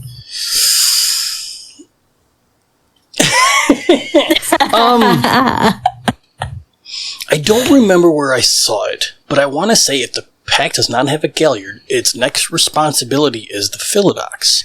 That would not surprise me, however... Yeah, but Nightfang is not exactly the most charismatic of our group either. Well, I was going to take that back to the Rabies and Chains ago. Nathaniel Owens is a Philodox. Yes, I know. Yeah. That's exactly what I was thinking too. But like, I would... Which M just said, of our pack. Yeah, no, I know that. Is CJ way more charismatic than I am? Goddamn right. No, I was going to say I would vote either Carly or Nightfang. Yeah. I think you would be a disaster. Yes, I know. I think Ricochet would be the worst option. Yep. You might lose. I don't think I would let him get up. No, I'm fine with that because again, I am playing a character, but he is kind of like the dumb one of the group. So he's a bit of a lunkhead. Yeah, a lunkhead. Yeah, well, he's kind of a lunkhead. Means the same, but it's more endearing. It's, right. You know. No, I get it. And then yes, I am playing a character, so I'm give me a little bit of credit here, and in my defense, we are. Yeah. Nobody's insulting you. No, I know it isn't, but I can see that the people have. So. Unfortunately, that does happen sometimes. Yeah, it's like, oh, Dan, he's such an idiot. No, Ricochet's an idiot. Yeah. Ricochet is kind of an idiot, yeah. So, again, it is playing a character, but yeah, no, he's definitely not charismatic. He couldn't be up there telling that story. No, I mean, it would be a disaster. Mm-hmm. But, I mean, that's... Again, we're getting back to the version of the tail singer. Yeah. You know, who, again, that's the MC, and it is technically a minor role. I don't think it should be. I think especially because of the oral tradition of the Caern Nation, that should be an elevated position. That's so much more important than it sounds. I think it is, because I would argue that the tail singer should also be there almost nightly for Stories by the Fire to share the history. Is it a Galliard exclusive? Doesn't have to be. No, but only because someone has to do it if there's no Galliard available. Yeah. You need somebody who knows the histories and is also able to tell those stories. Right? How we wouldn't know about Cregor Wormfell and the Death Bear. Right? I mean, no, you're right. And then I see it. Yeah. Another one of those lesser positions that are specifically with the mood is the Caller of the Wild. Mm-hmm. Mm-hmm. They, sometimes it's the same person. Summon the spirit totems. Which, again, it could be sometimes, Yeah. That's the thing, is you can hold multiple sept offices. That's possible, and it's sometimes necessary in the smaller cairns. Yeah. But that's important, too, because, again, it's very mood-specific, but do you want to be the one that incorrectly called Fenris? Does it seem like a good idea? No, it doesn't. You could also have multiple Colors of the Wild, if there are multiple, tribes within the sept. True. So that they can properly call on their totems. To me, that seems a bit superfluous, but... I mean... Well, realistically, a talented caller should be able to handle it. But we can also see situations where Falcon goes, you're not calling me alongside other totems. Yes, or... he Cairns out. Perhaps... Or Rat might not want to be called on by a Silent Strider. Silent Strider. Oh. So in situations like that, perhaps you do need two. No, that's a good point. Yeah, that's a good point for when the totem Cairns out, when they cannot breathe poor people air. Oh no! I guess the Rat's not coming. I guess Rat's the last today. one. Would it be the last one? I mean, I guess of the positions, it's just the gatekeeper, like we mentioned. But I see that the gatekeepers are more like the last line of defense as of the moon bridges. No, they would be. I guess they would be the first. Mm-hmm. Yes, I apologize. That's what I meant. It's the first of the defense, especially of the moon bridges. They maintain that. Yep, they maintain them, and they work with the totem to help guard the pathstone and maintain the integrity of the moon bridges. It's again. You also don't leave. Yeah, it's one of these positions to where you're not going anywhere. You've got to be here. And that's an NPC character. Yep, for sure. And look, it's possible for your characters to eventually get to a point where they can maintain these positions. However, I would argue at that point your game is mostly over. That's maybe a good place for the retirement of a character. Exactly. Because as much as you can start to play sept politics, you can do that the whole way through. Yeah. And now that you're at the top of the food chain, that just gets boring. You're going to tell pretend people what to do and wait for their report when they come back. That's like a cell phone game, isn't it? It feels like. Isn't it just basically Farmville or whatever? Yeah. Let's grow some corn. Come back in an hour and make a new decision. How long would this pack need to be out for? Right. So send the Joker's Wild Pack on this mission and the Dream Chasers on that mission and come back next month and we'll find out how it happened. Good game, everybody. See ya. 1 hour, 2 hour, 12 hour. Yeah, 12 hour brings the most resources back. Well, what do you do until then? This is clean. It's like you kind of won at that point. Yeah, right? You won. So retire those characters. Start new ones. Maybe start new ones who work for your new... Don't do that. That's going to be weird. Yeah. Your players will get mad because your storyteller will make decisions that they wouldn't have wanted made, or my character would never yell at my new character even though he fucked up. Or never met before. Right? My elder will totally give this grand clave to this cub that he never met, that I'm also playing. Yeah. Jaeger Gorfist doesn't go anywhere. He can absolutely give Rico his sword. Yeah, he doesn't need the sword anymore. Fuck it. Want to learn all these gifts for nothing? I'm not going anywhere, kid. You need to know how to do this. Yeah. But okay, like we get through all that, and these are the various set positions, and these matter because these are characters. These are characters that are going to be in your caern. Yeah, if you're creating them, you have to account for those positions or why those people aren't there. As players, these are the characters you are going to run into at your new home, and how you interact with them and the relationships you build. That's important because, again, ideally, you are living in that sept. Right. The keeper of the land is your neighbor. He sleeps 20 feet away from you. And if there's a problem, it's always going to be a problem because he's 20 feet away from you. Or maybe your character wants to learn how to make a fetish or wants to learn a rite. Who do you go to but the master of the rite? True. Yeah, these are people within the sept that like hold these offices, and I guess would be like the most knowledgeable about the like whatever's within their wheelhouse. Right, and there is the politics to be played in there. I reference again the summer rain, right? As you had a situation where on the council of elders was an old wise guy,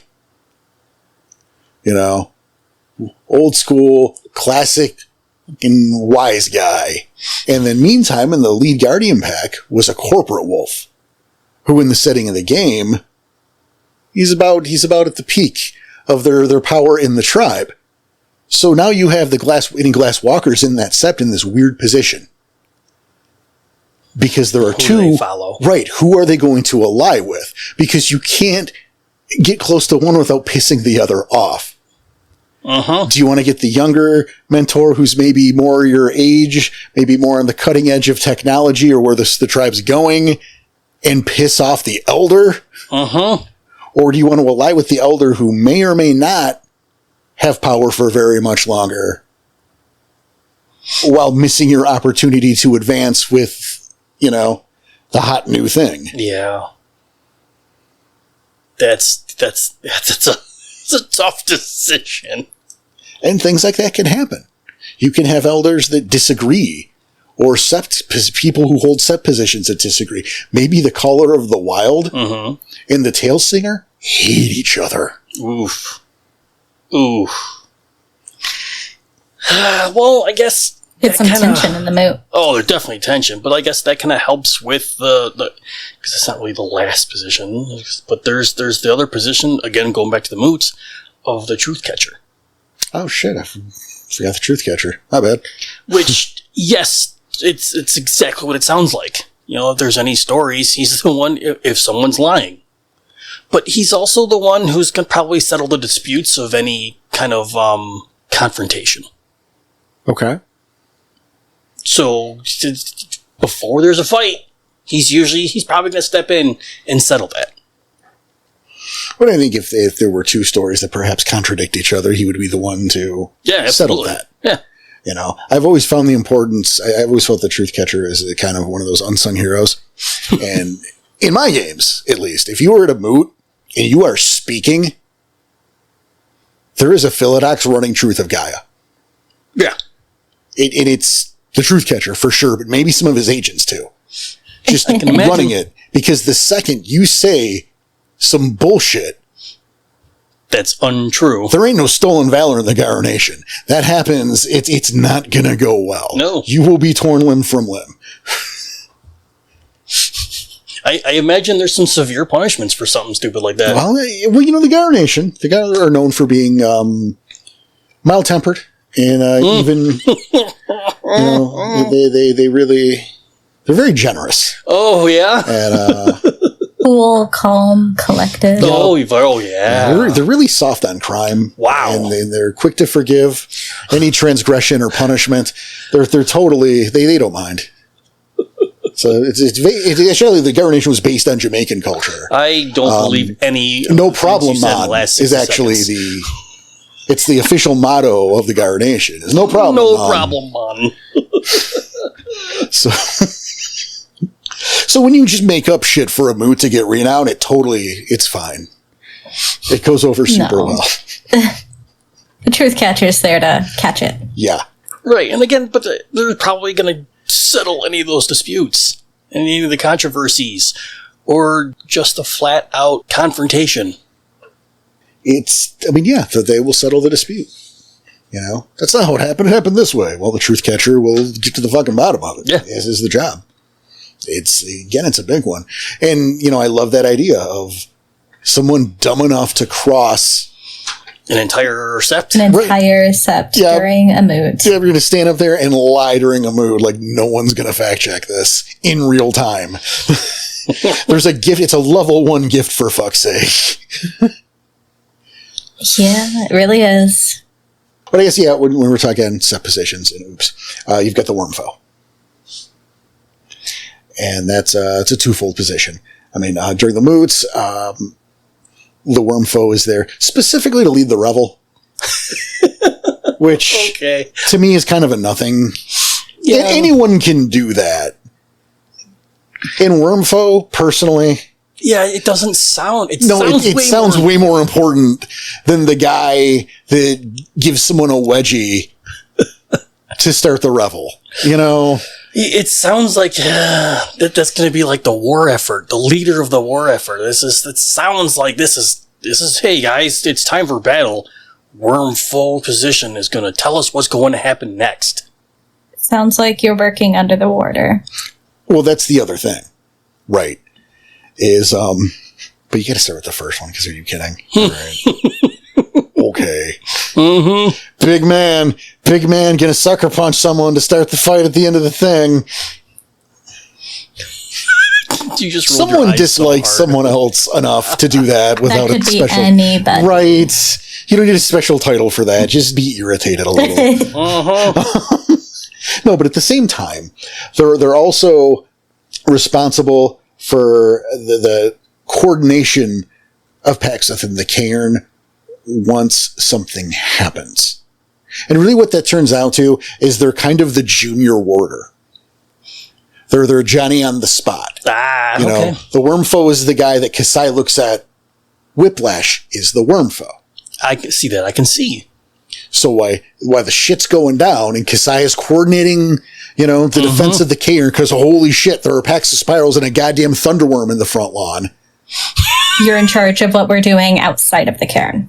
Well, even then, it's you go to the rear guard and bring this pack over here. That's your job. If you've seen Saving Private Ryan, I would like to equate that role to Oppum at the end. Where Oppum, they gave him all the ammo, and it's his job to be Johnny on the spot and run to the different positions and make sure everyone's topped off and has what they need. Damn. Didn't even think of it that way, but that's good. Thank you. That's good. Of course, Oppum fucked Working up. under the order, yeah. Yeah. But it's the Wormfoe's job is to be where and what the warder tells you to be. You are the junior warder. Yeah. You're his number 2. Yep. Yeah, which is kind of important, Whiplash. but I mean, that is an important position, more so than the revel man. Go kick him while he's down.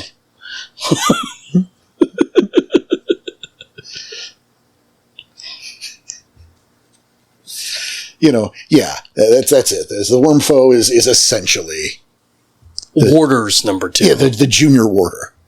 And even then, like I brought up, you can send the worm foe out of the Caern to take care of Caern defense related stuff, being a little bit proactive. There you go. When the warder, the warder themselves cannot leave. Warder ain't going nowhere. Maybe there's a pack out there that really needs to get back and you can't get into contact with them. Yep. That's your job. Go get them. Yeah, they would send them. Or if it's so important that the warder needs to leave, then the worm foe would probably be taking over as temporary. Right, but it'd have to be something big that the worm foe couldn't do, because that's the worm foe's job is to go do it. Yeah. Use my bitch. I'm the warder. You're my intern. You're my intern. Yeah. It's important. I'm just mitigating this importance so much, but I'm enjoying it. But again, we look at what all this means. And I mean, we go over these, and I'm sure a lot of these, or familiar with, but it's like, what does that mean in terms of the Garrodation, what you do all day? Because you live there. So, first of all, training is important. Be that at the shooting range or in Claviscar, or just how to learn to manipulate your different bodies you have now to fight, that's part of it.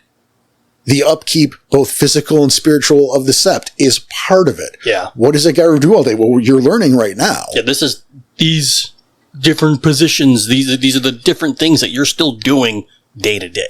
And maybe ordered to help with by these sept holders. Yes, that's what I was going to say next. Or maybe you're helping one of these positions. So, I mean, that's what we see there, is being either by volunteering or being voluntold.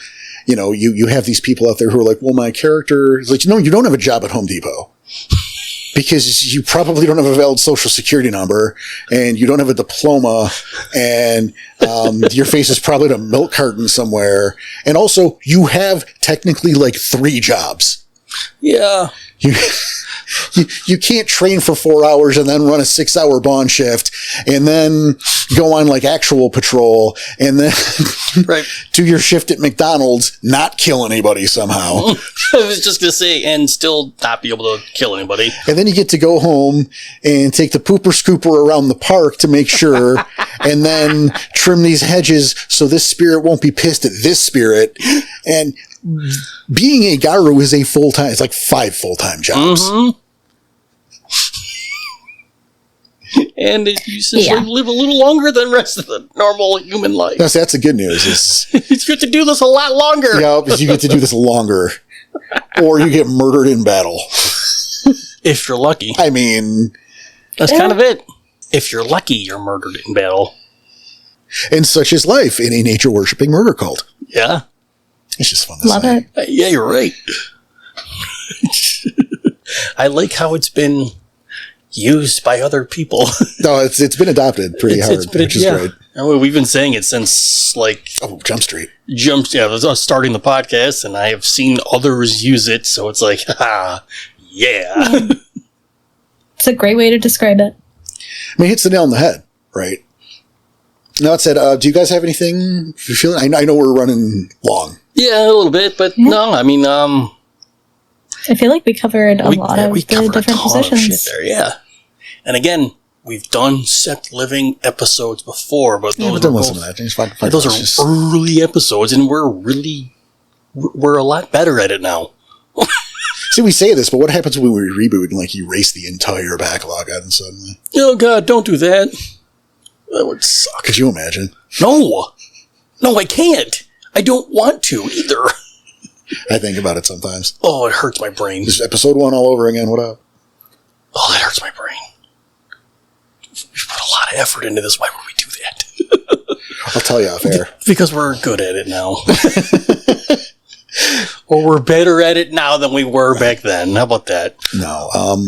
But I think, honestly, it's about time for calls this day. We're running a little late.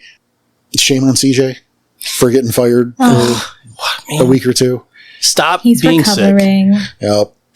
Get it together. Come on. Yeah. Stop being sick. Just be awesome instead. I hope he's listening to this. Furious that we didn't bring up a point he wanted to. Oh, I'm sure. At least one point.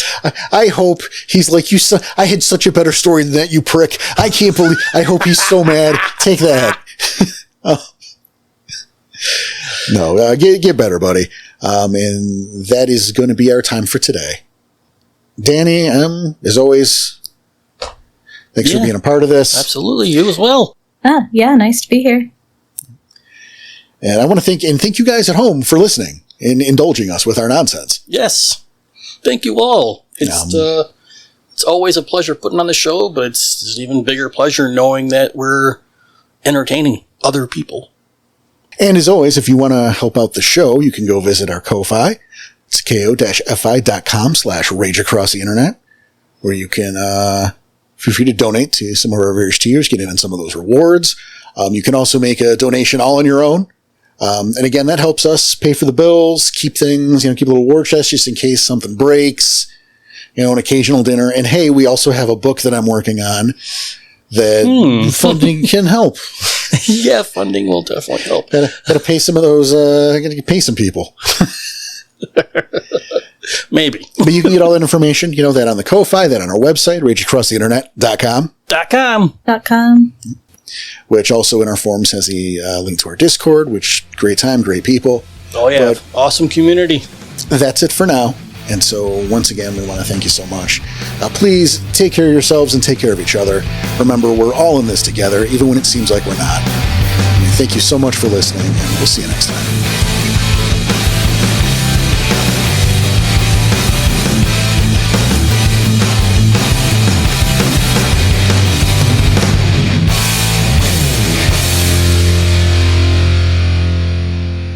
Sponsored by O'Tolly's. Eat us before we eat you.